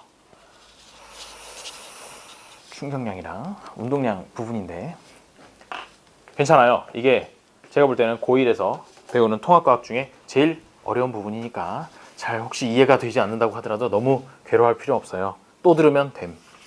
또 들으면 기억이 날 거예요. 그래서 9번의 답은 3번이 되는 거죠. 3번이 되고요. 자, 그럼 조금 쉬었다가 여기 1번부터 시작해서 15번까지 좀 문제를 한번 같이 보도록 하죠. 왜 망했어? 무슨 일이야?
페이지부터 40페이지까지 있는 문제들 호로록 풀고 이제 집에 가도록 해요. 왜 또 손 이상한 짓을 하고 그래? 이 친구. 역시 제가 준 샤프 쓰는 거는 윤서밖에 없군요. 이 친구들 다 어디다 갖다 놓고 이상한 어디서 주워온 듯한 펜 이런 거 쓰고 뭐냐 이거. 그냥 펜. 다른 학원에서 러빙홈 이거 이마트에서 파는 거 아니냐? 네. 그래요. 친구들 아껴 쓴다고 안 쓰지 말고 열심히 써요. 알았죠? 열심히 써서 공부하세요. 자, 첫 번째 거. 그림은 지면으로부터 5m 높이에서 물체를 수평으로 10m/s의 속도로 던진 것을 나타낸 것이래요. 얘가 이상한 그림을 그리고 있죠. 자, 지면이 있어요. 지면이 있는데 5m 위에 올라가 있는 5m 이렇게 돼 있는 녀석이에요. 그리고 여기서 공을 이쪽 방향으로 10m/s의 속력으로 던졌다는 거죠. 던졌으면 얘가 있잖아. 이쪽 방향으로 가는 10m/s라는 속력은 계속 유지가 돼서 쭉 날아가고 싶어. 날아가고 싶은데 얘가 가만히 못 날아가게 놔두지 않는 녀석이 있죠. 그게 뭐냐면 중력이야. 중력이 작용을 해서 계속해서 아래쪽으로 중력이 작용을 하고 있기 때문에 여기서 합력 방향인 이런 방향으로 쑥 떨어지게 된다는 것이에요. 자, 그럼 여기서 꼭 기억해야 될 거는 수평 방향 성분 10m/s는 계속 유지가 된다라는 거. 지수야, 여기서 잠깐 얼어 죽어. 안 돼. 얼어 죽으니까. 자, 일어나세요. 자, 10m/s 속력으로 가고, 그 다음에 아래쪽 방향, 수직 방향으로 떨어지는 거, 이거는 뭐와 똑같냐 하면은 자유낙하하는 거랑 똑같다라는 걸 꼭 기억을 해줘야 돼요. 요거는 자유낙하하는 물체랑 같다. 자유낙하와 동일이라고 생각을 해줘야 된다는 거죠. 그렇게 두 개로 나눠서 생각해 주면 돼요. 수평 방향으로는 원래 있었던 녀석, 수직 방향으로는 그냥 자유낙하하는 거랑 똑같다. 이렇게 두 개를 생각해 주면, 자, 그러면 몇 초 후에 땅에 떨어질지를 한번 생각을 해보도록 하죠. 자유낙하하는 거에서 사실 공식이 딱 두 개 있었어. 딱 두 개 있었는데 뭐였냐면요, V는 GT라는 녀석이랑 S는 2분의 1 GT제곱이라고 하는 녀석이 딱 두 개가 있었어요. 근데 요 위에 있는 V는 GT라고 하는 게 뭐냐면 자유낙하하는 물체에서 T초 후에 물체의 속력, 그거를 얘기를 하는 것이고, 여기 S는 2분의 1 GT에서 S라고 하는 건 이동거리, 다른 말로는 낙하거리야. 낙하거리는 2분의 1 곱하기 중력 가속도 곱하기 낙하한 시간의 제곱, 이렇게 나타난다. 요 두 가지였어. 두 가지를 이용해서 풀도록 하죠. 그리고 문제의 조건이 하나 더 있어요. 중력 가속도 G 값이 얼마래요? 10m/s 제곱으로 해라 라고까지 문제에 나와 있는 것이죠. 자, 이런 상황에서 그럼 첫 번째로 해야 될 게 뭐냐면 물체가 지면에 도달하는 시간이 몇 초인지 그거를 확인을 해야 돼요. 왜? 기억에 물체가 지면에 도달하는 시간 1초이다 라고 얘기를 해놨거든. 1초인지 아닌지 확인해 봐야 되겠죠. 그러면 여기서 내려가는 건 자유낙하랑 동일하니까 자유낙하하는 거리가 5m일 때, 그러면 그때의 시간은 어느 정도 되겠느냐, 그거를 계산해 보도록 하죠. 자, 낙하거리 5m라는 거 여기에서 어디다가 넣으면 될까요? 어디다가 넣으면, 아니요, V는 속력이고 S가 뭐라고? 이동거리, 즉 낙하거리라고. S 대신에 5라고 넣어줘요. 넣어주고 옆에 나오는 식은 2분의 1 곱하기 G인데 G는 10을 넣으라고 그랬고 T를 지금 구하려고 하는 거죠. T제곱, 이렇게 식을 써주면 됩니다. 그러고 나서 우변을 정리를 해보니까 2분의 1 곱하기 10이니까 5고 5T제곱이 나오겠네요. 뭐가? 5가 5T제곱이래. 아, 그래? 그러면 얘랑 날리고 나면 1이 T제곱이다 라는 이런 식이 나오니까 T는 그럼 몇 초? 1초. 원래는 플러스 마이너스 1이 나오지만 시간에서 마이너스 1초라는 건 의미가 없으니까 플러스 1초, 즉 1초 후에 떨어진다. 아, 여기서 딱 쐈어? 그러면 1초 만에 떨어짐. 1초 후. 나는 1초 후의 모습을 알고 있어요. 넌 떨어질 것이야. 그렇죠? 그런데 떨어지는데 고스란히 떨어진 게 아니라 여기서부터 여기까지 거리는 어떻게 될까? 그러면 얘가 1초 후에 떨어지니까 1초 동안에 10m/s로 앞으로 날아간 거란 말이야. 그러면 속력이 이건데 1초 동안 이동하는 거리는 어떻게 돼? 10에다가 곱하기 1초 해주면 되는 거지. 그래서 여기가 그럼 10m구나 라는 것도 알 수 있게 된다는 거예요. 자, 그런데 일단 그렇게 되면 기억은 어때? 물체가 지면에 도달하는 시간은 1초이다? 맞는 말이 되죠. 그 다음에 니은에 물체가 지면에 도달하는 속도는 10m/s이다 라고 되어 있는데 이거는 한번 생각해 보자고. 요 점에 왔을 때 속력이 뭐냐 라고 물어보는 거잖아. 이 점에서도 여전히 수평 방향 성분은 10m/s의 속력이 있어. 그대로 있고, 그 다음에 아래쪽으로도 속력이 있지. 지금 떨어지고 있으니까 떨어지고 있는데, 그러면 요만큼의 성분의 속력의 길이는 얼마가 되느냐를 생각을 해보면 이거예요. V는 GT를 이용해가지고 1초 후에 떨어지니까 1초 후에 속력이 얼마냐를 계산할 수 있다고. 그러면 V 값이라고 하는 것은 중력 가속도 10 곱하기 시간 t인데 t가 1초니까 해서 몇 미터 퍼 세크? 여기도 10미터 퍼 세크다는 거예요. 그렇게 되면 이 수직 방향이랑 수평 방향이 합성된 만큼 얘가 속력을 가질 거잖아. 그래서 얘랑 평행사변형법 써주면 이쪽 방향으로 45도 방향으로 10 루트 2미터 퍼 세컨드라는 속력을 구할 수가 있어요. 그래서 니은 같은 경우에 올바르게 얘기하려면 10 루트 2다라고 얘기를 했으면 맞는 말인데 10이라고 얘기를 했으니까 틀렸다는 거죠. 사실은 이런 거 구하라는 문제까지는 잘 안 나와. 잘 안 나오고 여기서도 니은 같은 경우에도 판단할 수 있는 게 야, 이쪽으로 10m 가고 이쪽으로 10m 가는데 적어도 얘가 떨어지는 총 속도가 10m는 아니겠지 정도만 판단할 수 있으면 된다는 문제예요. 그래서 니은은 틀린 말이 되는 거고요. 그 다음에 디귿, 물체가 지면에 도달하는 순간 수평거리, 여기서부터 여기까지 수평거리가 몇 미터냐 라고 물어봤는데 10m, 10m라고 얘기했으니까 맞네 해서 기억 디귿이 답이 된다는 거죠. 니은 아니라고요? 네, 니은은 아니에요. 니은은 10루트 2m per sec라니까. 그래서 기억 디귿을 골라주면 되겠고요. 자, 2번. 그림은 빗면을 따라서 운동하는 어떤 물체의 위치를 일정한 시간 간격으로 나타낸 것이래요. 자, 거기 소영, 그 그림을 한번 봐봐요. 그림을 한번 보면 어떻게 된 것 같나요? 점점 간격이 넓어지고 있나요? 좁아지고 있나요? 이번에 넓어지고 있죠. 넓어지고 있다는 건 뭐니? 일정한 시간 간격으로 했는데 점점 넓어지고 있다는 건 속도가 빨라지고 있는 거예요? 느려지고 있는 거예요? 빨라지고 있는 거죠. 자, 우선 이걸 보고 그럼 이 간격이 점점 넓어지고 있으니까 속력이 빨라지고 있다라는 걸 판단을 해주고 밑에 있는 걸 보도록 하죠. 기억. 물체의 속력이 점점 빨라지고 있다. 맞죠? 니은. 물체가 힘을 받아서 운동 방향이 바뀌고 있다. 갑자기? 운동 방향이? 운동 방향은 계속 유지하고 있어요. 비스듬하게 내려가고 있는 중이니까 니은은 틀린 말이 되고 디귿에 처음에만 힘을 받아 운동하고 있으면 운동 도중에는 힘을 전혀 받고 있지 않다. 뭔 소리예요? 중력을 계속 받고 있는데, 그치? 내려가는 중에도 계속해서 중력을 받고 있는 것이기 때문에 디귿도 틀린 말이 된다는 거죠. 그래서 2번은 1번이 되겠습니다. 자, 다음 3번에 공기 저항이 없는 진공 상태의 같은 높이에서 쇠구슬과 깃털을 낙하시킨 것을 나타냈대요. 자, 그러면 얘가 공기 중에서 낙하를 시켰다 그러면 쇠구슬이랑 깃털이라 그러면 쇠구슬이 당연히 빨리 떨어져요. 왜? 공기 저항 때문에. 깃털은 세워라 내워라 하면서 떨어지겠지. 심지어는 바람 불면 뭐 날아가기도 하고 그렇게 될 건데 진공에서는 똑같이 떨어진다 이 얘기야. 똑같이 떨어지고. 자, 이때 적용되는 중력이라고 하는 거는 어떻게 될까? 중력을 구하는 공식은 사실은 질량 곱하기 중력 가속도였죠. 근데 이 중력 가속도는 물체의 질량과 상관없이 항상 똑같아. 10m per s 제곱이든 9.8m per s 제곱이든 중력 가속도는 항상 일정하고 이 물체의 질량과만 중력의 크기가 관계가 있다는 거죠. 오케이? 요거까지 생각한 다음에 1번부터 한번 보도록 하죠. 옳은 걸 고르래요. 단 쇠구슬의 질량이 깃털의 질량보다 크다. 1번 쇠구슬의 중력 가속도가 크다 라고 얘기를 했는데 아영? 네. 아영?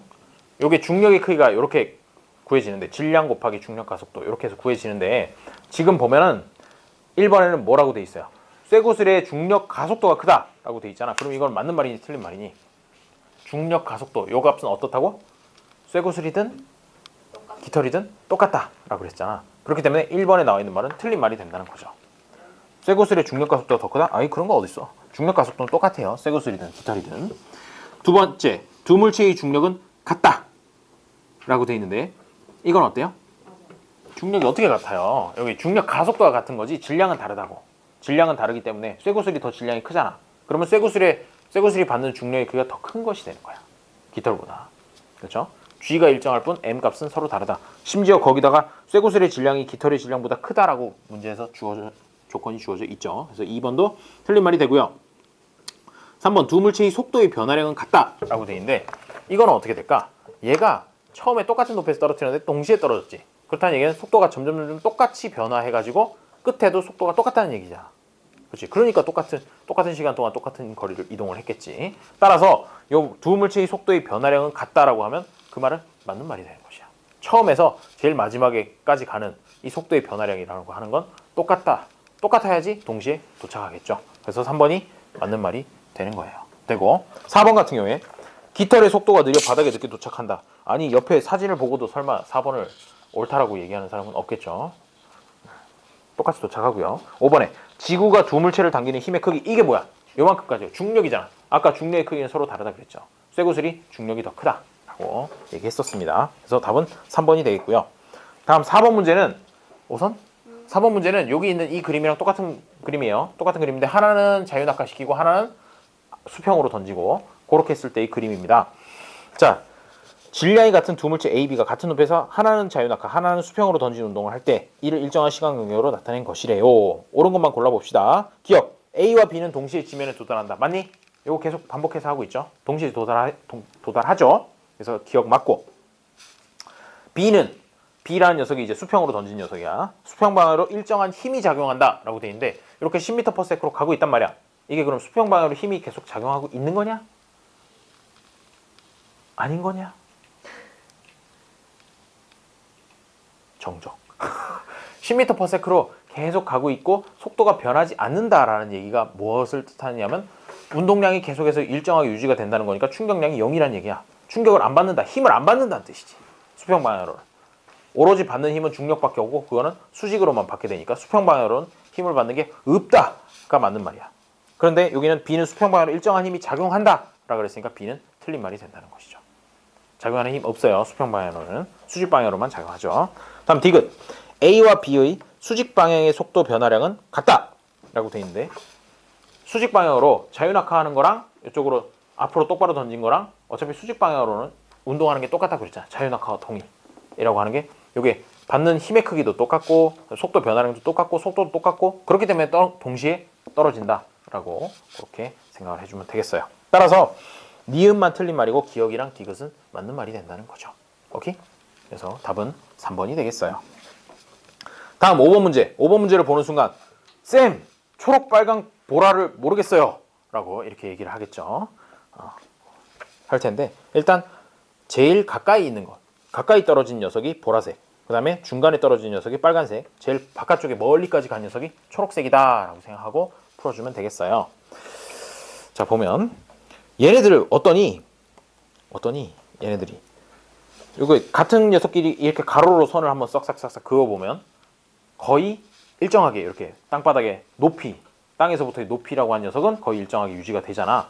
이 얘기는 뭐냐면 처음에 얘를 3m/s로 쏘느냐 5m/s로 쏘느냐 10m로 쏘느냐 요거의 차이일 뿐 세 개가 다 수평 방향으로 쏘기만 했다면 동시에 떨어진다라는 얘기야. 전부 다 자유낙하하고 똑같기 때문에 대신에 가는 이동 거리는 다를 수 있겠죠. 그렇죠? 초속도가 빠를수록 더 멀리까지 날아가는 그런 그림이 될 거예요. 자, 그러면 기억에 수평 방향으로 던진 속도가 제일 큰 것은 제일 멀리 간 초록색 공이다 라고 하면 맞는 말이 되는 거지. 그리고 니은에서 보라색 공의 중력이 가장 크다라고 했는데 이거는 몰라. 왜? 초록색, 빨간색, 보라색의 질량은 얘기 안 했거든. 중력을 구하려면 사실 질량의 크기를 이 중력 가속도에다 곱해야 되는데 질량을 얘기를 안 했으니까 니은 같은 거는 판단할 수 없어. 판단할 수 없으면 틀린 말이라고 얘기를 해줘야 되겠죠. 항상 옳은 것만 맞다고 해줘야 되니까. 그래서 니은은 틀린 말이고 디귿에 세 공 모두 연직 방향으로는 자유낙하 운동을 한다. 연직 방향을 다른 말로 하면 수직 방향을 연직 방향이라고 얘기를 해요. 그럼 수직 방향으로는 자유낙하 운동을 한다? 그거는 맞네. 그렇죠? 계속 강조하고 있어요. 앞으로 똑바로 던져도 수직 방향으로는 자유낙하랑 똑같은 거다라고. 그래서 5번에 기억하고 디귿 요 두 개만 골라주면 된다는 거죠. 자, 요까지가 그들이 좀 어려워할 만한 부분이고 뒤에 있는 문제는 쉬워요. 6번부터 나오는 거 보도록 하죠. 중력은 지구에 있는 생명체에게 많은 영향을 미치고 있다. 이에 대한 설명을 옳은 것만을 보기 위해서 있는 대로 고른 것은 자, 코끼리는 중력을 견디기 위해 단단한 근육과 골격을 갖추고 있다. 코끼리가 몸무게가 많이 나가요. 많이 나가다 보니까 움직이려면 어떻게 돼야 되겠어요? 다리가 굵어야 되고 뼈도 굵어야 되고 그래야 겨우겨우 버틴단 말이에요. 그렇죠? 코끼리가 개미 다리 같은 걸 가지고 있다면 절대 못 움직일 것이야. 그렇죠? 그 얘기를 하고 있는 거예요. 그러면 이거는 중력이 지구에 있는 생명체에게 미친 영향 맞습니까? 맞죠. 그렇죠? 기억. 자, 그러면 여기서 한 가지 질문. 코끼리의 덩치가 커진 게 먼저일까요? 다리가 굵어진 게 먼저일까요? 다리가 굵어졌으니까 몸뚱이를 좀 키워볼까? 이렇게 생각하지는 않았을까요? 라고 전 이상한 생각을 많이 해요. 많이 하는데 결국 그 얘기는 마치 닭이 먼저냐 달걀이 먼저냐 같은 그런 논쟁이 되긴 하죠. 정답은 저도 잘 모르겠어요. 아마도 영향을 서로 끼치면서 점점 굵어지고 점점 커지지 않았을까라고 생각됩니다. 니은, 식물의 뿌리는 중력의 영향을 받아서 땅속으로 자란다. 이거 그 얘기 했었지. 왜? 아니 뿌리 끝에 눈 달린 것도 아니고 어차피 어두컴컴해가지고 이거 뭐 빛도 못 보는 곳인데 중력을 감지하고 중력의 중심 방향으로 중력의 방향으로 뿌리를 자꾸 뻗는다는 거죠. 그래야지 더 깊이 들어갈 거니까. 그래서 기억 니은 맞고요. 디귿은 중력이 커지면 사람의 키는 더 커진다. 어떨 것 같아 우선? 중력이 커지면 사람의 키가 커질까? 중력이 크면 더 이렇게 땅바닥으로 당겨지겠죠. 아니 중력에 의해서 지금 땅바닥에 발 대고 있잖아. 중력이 커지면 더 이렇게 땅으로 끌어들인다고. 그렇게 되면 모르긴 몰라도 조금 더 키가 작아지지 않을까. 중력이 조금만 약했어도 내 키가 180은 되지 않았을까. 이런 생각을 해봐요. 자, 그래서 디귿은 틀린 말이 되는 거죠. 말 자체가 틀린 거야. 키가 더 커지긴 왜 더 커져? 더 작아지면 몰라도. 자, 그래서 기억 니은만 골라주면 되겠습니다. 7번. 물체의 힘이 작용하면 물체의 속도가 변한다. 중력은 두 물체 사이에 작용하는 힘이다. 중력이 작용하는 여러 가지 운동에 대한 설명으로 옳지 않은 것은. 자, 1번. 태양 주위를 돌고 있는 행성들의 운동. 이거 태양이 다른 행성들을 끌어당기는 그 중력에 의해서 계속해서 돌고 있는 거니까 1번은 맞는 말이 되죠. 맞는 말이 되고, 2번에 벽에 걸려있는 진자시계의 추의 운동. 왔다 갔다 하는 거 있잖아. 그게 얘가 제일 끝에 올라갔을 때 중력이 당기기 때문에 조금이라도 더 내려가려고 해가지고 중간 부분으로 와요. 중간 부분으로 왔을 때는 어떻게? 관성에 의해서 계속 가요. 계속 가서 최고점에 올라갔을 때는 계속 이 상황에서 계속 중력을 받고 있는 거야. 계속 중력을 받고 있는 거고 또 내려가려고 당기기 때문에 아래쪽으로 내려오는데 관성에 의해서 반대쪽으로 가고 이게 계속 반복이 되는 거야. 따라서 얘는 중력이랑 관련이 있냐? 그러면 중력이랑 관련이 있다라고 얘기를 해줄 수 있는 거죠. 3번에 용수철을 수평으로 당겨서 나타나는 반복 운동. 거기 수평이라고 얘기를 해놨어요. 여기다가 용수철을 걸어요. 걸은 다음에 쫙 달려있는데 얘를 쫙 끌어당겨서 늘렸다가 놓으면 줄었다가 늘렸다 줄었다 늘었다 하면서 점점 정지하는 그런 운동을 하겠죠. 그거랑 중력이랑 상관이 있느냐라는 얘기야. 상관없어요. 수직으로 당겼으면 또 모를까. 수평 방향으로 당겼으면 더더군다나 중력이랑은 상관이 없게 되는 거죠. 4번 연직 위로 던진 물체가 올라가는 동안의 운동. 연직 위로라는 건 수직 위로 딱 쏘아 올린 물건이야. 쏘아 올린 공이 올라가는 도중에도 그리고 그 다음에 꺾여서 다시 내려오는 중에도 계속해서 중력은 받고 있는 거죠. 그래서 4번 맞고 5번 비행기가 날다가 동력을 끊었을 때 아니 왜 이런 짓을 하죠? 자, 비행기가 날고 있었어요. 날다가 동력을 끊으면 어떻게 되겠어? 슈 쾅 떨어지겠지. 그런 것들도 다 중력에 의해서 당겨져서 땅으로 갖다 받게 되는 거죠. 그래서 답은 3번이 되겠고요. 8번 지구상에 있는 물체는 서로 끊임없이 상호작용을 하는데 이런 상호작용을 통하여 자연은 일정한 질서를 갖게 된대요. 뭔가 역학적 시스템 또는 지구 시스템 이런 얘기를 하고 싶은 것 같아요. 이러한 질서를 유지하기 위한 설명으로 옳은 것만을 보기에서 있는 대로 고른 것은 지구 시스템을 유지하기 위한 힘은 중력이다 라고 되어 있는데 어때요? 지구 시스템이라고 하는 건 뭘까? 기권, 직권, 수권, 생물권 이런 것들이 다 지구 시스템에 들어가는 거잖아. 그런 것들을 유지하는 주요 힘으로 중력을 얘기하면 형 맞을까 아닐까? 중력 때문에 우리가 발 딛고 살면서 살 만큼 살고 게다가 이제 물이 올라갔다가 비가 내리면서 침식에 의해서 아래쪽으로 다시 그 직권 지형도 변하고 이런 것들이 다 중력에 의한 것이다 라고 하면 틀린 말은 아니죠. 맞는 말이 되는 거죠. 그래서 기억은 맞고 니은에 대기 내순환을 일으키는 이유는 중력이 작용하기 때문이다 라고 돼 있는데 대기 내순환이 뭔지 아니? 중학교 때 분명히 했는데 여러분 대기 내순환 저 대기 내순환 알아요. 따위 손 따위 들지 않겠어요. 팔 아파요. 자 대기 내순환이라고 하는 거 여기 적도가 있다고 하면 얘가 0도에서부터 30도까지 이렇게 하나 순환하는 거 있고 그 다음에 여기 내려왔어? 그러면 이렇게 순환하는 거 있고 이거 올라갔네? 그러면 이렇게 해가지고 위쪽으로 해서 내려오는 그런 순환 이렇게 세 개로 나눠지는 거 30도, 60도, 90도를 기준으로 해가지고 세 개의 큰 순환이 있다라고 하는 거 이게 대기 대순환이잖아요. 얘가 자전하지 않았으면 지구가 자전하지 않았으면 그냥 한 덩어리로 쭉 이렇게 됐을 텐데 자전하다 보니까 이렇게 세 개로 쪼개졌다까지 중학교 때 분명히 들은 적이 있을 거예요. 있을 거라고 굳게 믿고 자, 요 대기 대순환인데 그럼 대기 대순환이 일어나는 이유도 중력에 의한 것이냐? 그렇다는 거지. 왜? 여기서 사실 이게 상승 기류가 생기는 거는 태양 빛을 받아가지고 뜨거워졌기 때문에 애가 올라가는데 얘가 다시 내려오고 이런 것들도 다 뭐 때문에 중력에 의해서 대기를 끌어당기기 때문에 얘네들이 다시 이렇게 내려오게 되고 그런 거죠. 그리고 얘가 올라갈 때도 그 중력에 반해가지고 올라가게 되는 거고 반대돼가지고 부피가 늘어나면서 밀도가 낮아지니까 쭉쭉쭉 올라가게 되고 중력에 의해서 나타나는 현상이라고 볼 수 있는 거죠. 다음 디귿. 태양 에너지가 지구상에서 순환될 수 있는 것은 중력이 있기 때문이다 라고 하는데, 태양 에너지가 지구상에서 순환되는 거는 크게 두 가지, 무엇과 무엇에 의해서? 대기와 또 저기 많은 거, 저기 요 좀만 나가면 많은 거, 그래, 대기와 해수에 의해서 태양 에너지가 분배가 되는데, 그것들도 다 방금 얘기한 것처럼 중력에 의해서 다 일어나게 된다는 거죠. 하고 싶은 얘기 뭐? 중력장. 중력이야말로 우리 지구 시스템을 유지하는 메인 힘 중에 하나다. 나머지 메인 힘 중에 하나는 태양에서부터 오는 에너지, 그리고 지구의 중력, 이 두 가지가 주요 원인이 됩니다. 9번, 그림과 같이 두꺼운 종이 위에 동전을 놓고 종이를 갑자기 당기면 동전은 있던 위치에서 아래로 떨어진다. 이거 관성 얘기하는 거죠.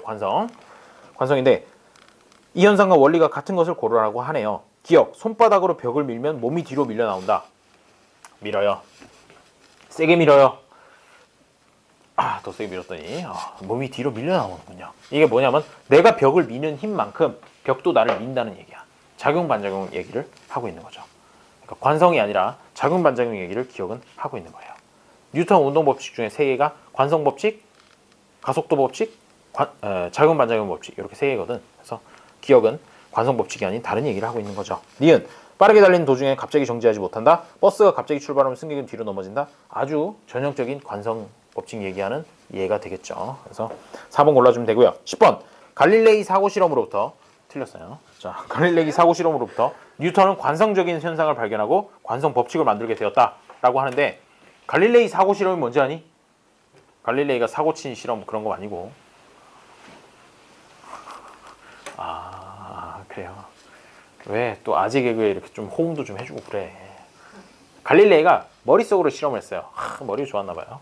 자, 몇 개는 실제 실험했겠지. 이렇게 생긴 녀석에다가 공을 여기서 놓은 거야. 넣으면 얘가 쑥 굴러가지고 올라가서 어디까지 올라가느냐? 원래 있었던 높이 정도까지 올라가더라 라는 그런 실험을 했어요.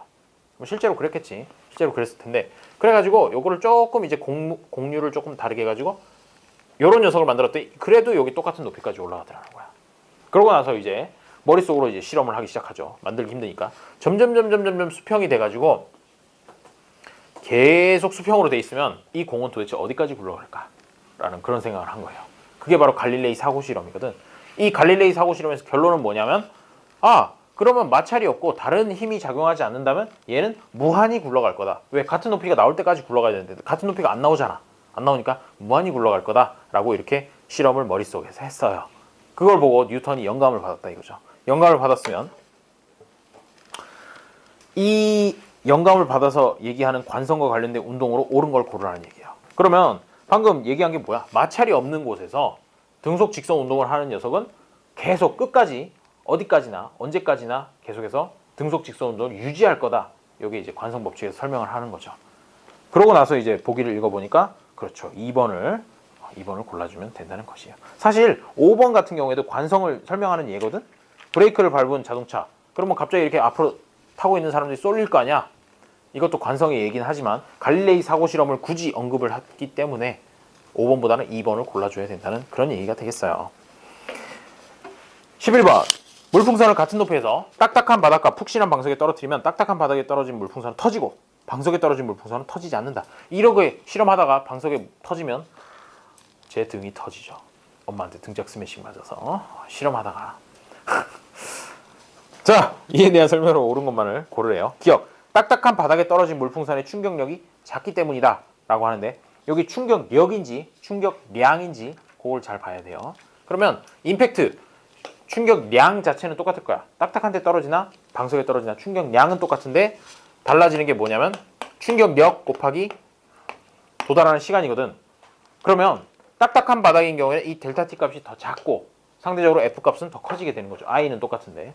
그리고 푹신한 방석이면 델타 T 값이 높아지고 F 값은 줄어드는 거죠. 그래서 충격력은 줄어들어야 맞는데, 딱딱한 바닥에 떨어진 물풍선의 충격력이 작기는 뭐 작아요? 더 크죠. 그렇죠?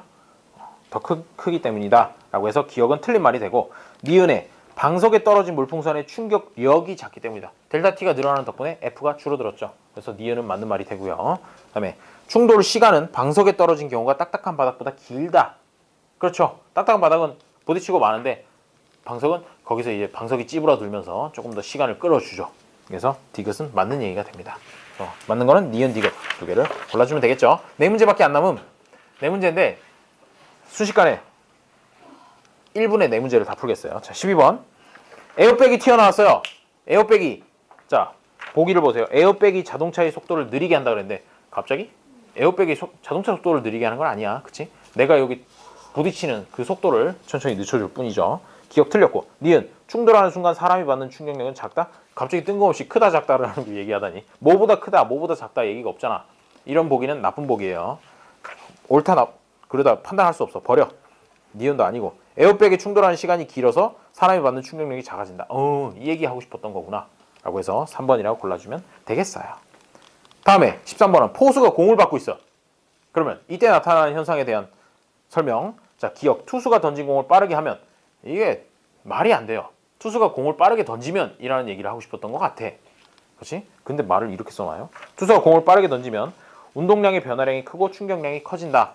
라고 하면 그거는 맞는 얘기가 되는 거지. 그렇지? 그래서 일단 기억은 문장을 이렇게 정말 개털같이 써놓긴 했지만 그래도 기억도 맞다고 표시를 해주고 니은에 포수가 공을 뒤로 빼면서 받으면 충돌 시간이 길어서 손이 덜 아프다. 이거지. 처음에 이렇게 뻗고 있다가 닿는 순간부터 쫙 끌어당겨가지고 내 몸쪽까지 천천히 이렇게 스톱을 걸어주면 손이 덜 아프다라는 얘기를 맞게 하고 있어요. 니은도 맞고. 디귿에 포수의 글러브는 충격력을 줄이기 위해서 두텁게 만든다. 그렇죠? 얘가 얇은 거보다 맨손으로 받는 것보다는 글러브가 덜 아픈 이유가 이거야. 얘가 충돌하는 시간이 길어지기 때문에 그나마 길어지기 때문에 좀 덜 아프게 되는 거죠.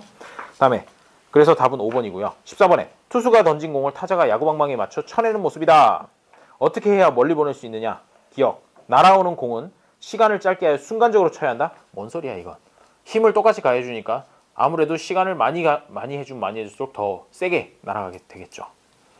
기억은 틀린 말. 니은. 야구 방망이를 길게 잡아서 공이 맞는 시간을 길게 해야 한다. 맞아요. 홈런 타자들은 방망이 완전 끝에 손잡이 있는 부분을 잡고 그냥 맞추면 넘어가고 아니면 그냥 삼진 당하지 뭐 그러면서 그냥 신나게 휘두르죠. 휘두르니까 니은 맞는 얘기가 되고요. 디귿. 공을 맞는 힘의 크기를 크게 하기 위해 야구 방망이를 크게 휘둘러야 한다. 이것도 맞는 말이 되는 거죠. 스윙 궤적이 짧게 이렇게 휘두르다 마는 거랑 있는 힘껏 완전히 휘두르는 거랑 공이 맞았을 때 날아가는 건 다르죠. 그래서 니은 디귿이 맞는 얘기가 됩니다. 마지막 공사장 인부가 쓰는 작업모. 저도 이거 써봤어요. 조선소 갔을 때 써보게 되는데요. 이게 어떻게 되냐면 머리 지지대에만 머리가 닿지 사실 이 모자 전체에 머리가 닿는 게 아니야. 지금 그대들이 쓰고 있는 캡 모자 같은 것들은 직접 머리가 모자에 닿잖아. 근데 이런 것들은 일부러 띄운다고. 공간을 띄워가지고 안쪽에 따로 이렇게 끈이 있고 그 끈을 머리에다 대는 거지. 그 끈이랑 모자랑 사이에 공간이 있어요. 공간이 있어서 둥둥 떠 있어 모자가. 그렇게 만들어요. 그렇게 만들어서 위에서 뭐가 이렇게 뚝 떨어지잖아? 뚝 떨어지면 맞고 얘가 찌그러지면서 내 머리에 도달할 때까지 시간을 최대한 늘려주는 거야. 늘려줘가지고 그나마 좀 충격력을 좀 줄여보자 라는 취지에서 안전모를 만드는 거죠. 군인들 철모도 똑같은 원리예요. 똑같이 이렇게 쓰면은 머리가 둥둥 떠 있어. 모자가 이렇게 왔다 갔다 둥둥둥둥 떠 있어요. 그래서 두들겨도 별로 두들기냐? 소리 때문에 알죠. 빡 두들기면 그렇게 돼요. 자, 그래서 15번의 답은 뭔데요? 1번이죠. 훌륭해요. 자, 거기까지 하도록 하겠습니다. 다음 시간에 오투 몇 페이지까지니? 봤니? 몇 페이지까지인지? 딱 있어요. 몇 페이지까지인지. 보자. 여기군요. 95페이지까지 풀어오시면 되겠어요. 95페이지까지 꼭 풀어와이. 그래야 다음 시간에 요거 얘기하죠. 알았죠? 꺼달라고? 알았어요. 꺼줄 수 있니? 아, 소영이. 안녕, 지수. 그래요. 그냥 제가